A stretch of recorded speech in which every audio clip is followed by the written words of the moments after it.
So guys, today we are going to be talking about why are hybrids so expensive, and why is it so difficult, what is so difficult about growing hybrids, and what is so difficult about creating new hybrids. It sounds pretty simple to do stuff. So in this video I'm going to talk about it. Now because I had some blooms happening over here, so I thought that I'm going to quickly make a video about it. Now unfortunately I had made a video, I had archived a video and kept it like a year and a half, I think more than a year and a half, but unfortunately I lost most of the footage. I had made a complete kind of a documentary on the seeds and how to collect the seeds, but unfortunately I lost all of the footage. I think I might have some parts of it. I'm going to put it up in a video.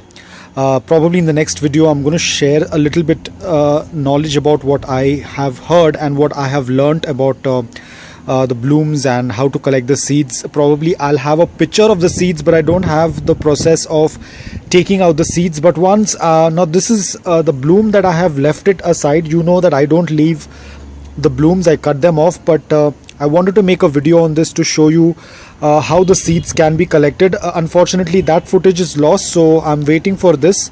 It's going to take a very long time because this has to get dried. This is the female reproductive organ. It's called as the pistil. So the pistils have closed right now because the flower is already, the flower is already pollinated. These were the pollens over here.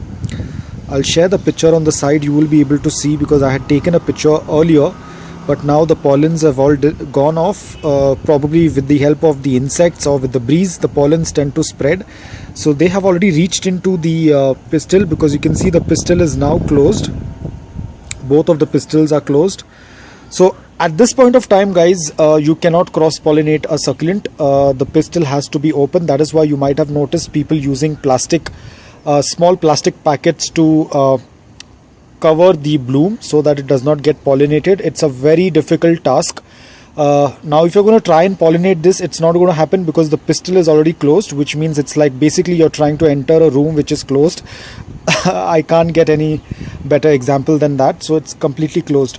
So this is one of the least problem that you're going to face when you're creating an hybrid, because there is another important issue, and that issue is accepting of the recipient. Like if you want to have a cross pollination, you need to take pollens from this flower and then add it to this flower, which means both of them have to bloom at the same time without them getting pollinated, self-pollinated, or without getting it pollinated by insects. So you have to first cover it up.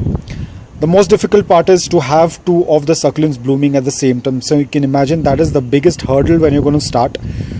To have two blooms which are almost about to bloom, they have to be ready so that you can immediately, you need to take the brush, touch the pollen, and then come here, touch the female, that is the pistil, which will be present on this succulent as well. You need to take that, brushed onto it. Again cover it with a plastic sheet. So there's a lot of work in that. And another issue is it's not necessary that every time the succulent is going to accept the pollens from another succulent. So this is the Echeveria hera and this is the Graptopelaum. So imagine first, the most important thing is that it has to accept the seeds, it has to accept the pollens. That is the biggest hurdle that you have. So you can see there are so many hurdles when it comes to creating a hybrid. It's not very simple.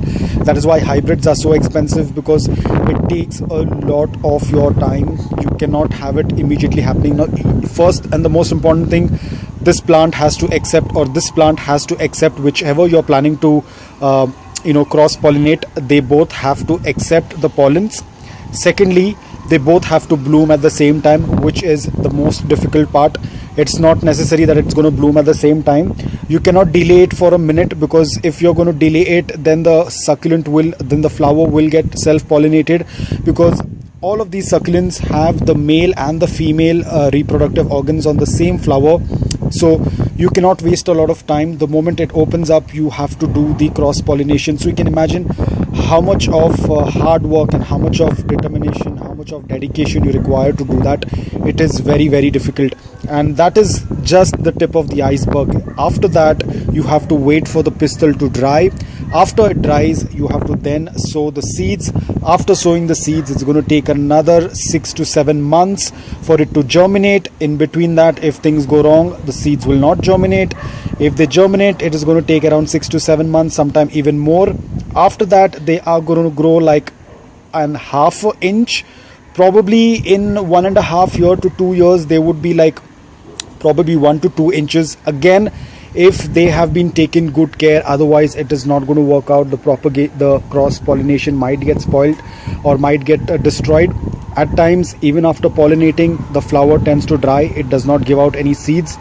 At times, the plant, the hybrid itself is not sterile, which means it's not fertile. It does not produce flowers. They don't work out. They don't accept. So there is like so much that thing goes, and you cannot basically just pick up any plant, or you cannot just pick up any succulent and decide that you're going to cross pollinate it, because you need to understand that they have to get connected with each other. Like for example, Echeveria and Graptopelaum, we all know we get the varieties of Graptoveria. So it has been a successful hybrid earlier. So you can imagine, it's not like just because I feel like I can take the pollens from this succulent and start putting in the pollens in other succulents to cross pollinate. It's not going to work out.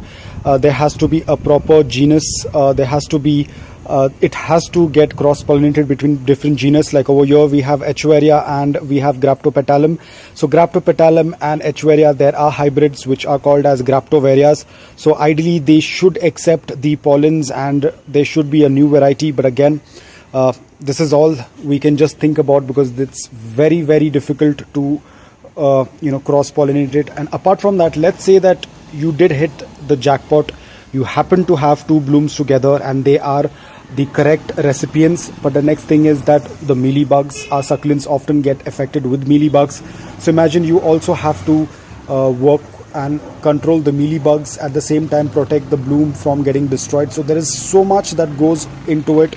There is so much of intense work that has to go through it. After that, once the seeds have been sowed, you need to give that proper environment for them to grow, for them to germinate. So there is a lot of work that is involved in it. It's not very easy, and that's the reason why a lot of these hybrids are very weak. Not only weak, they are very expensive, and it becomes a little difficult for them to get adjusted to the new environment, because there is so much of things that tend to go on. So this is the reason why I just wanted to share a little bit of input on how things tend to work out. I will make a video on my self pollinated Graptopelaum mendoza, because now when I say self pollinated, basically I didn't use the paintbrush to touch the pistil. It happened because of the breeze, or because of there were a lot of butterflies and bees around. So probably it got pollinated with the help of the insects. So it was self-pollinated, and I will check if I can find the footage. Probably it might not be complete, but I'll try to show you as much as I can. I do have the picture of the seeds. I will put it up in that video. So guys, I hope that this video was helpful to you. If it was, please hit the like button. If you're new to my channel, please consider subscribing to it. Until then, take care, stay safe, and keep propagating.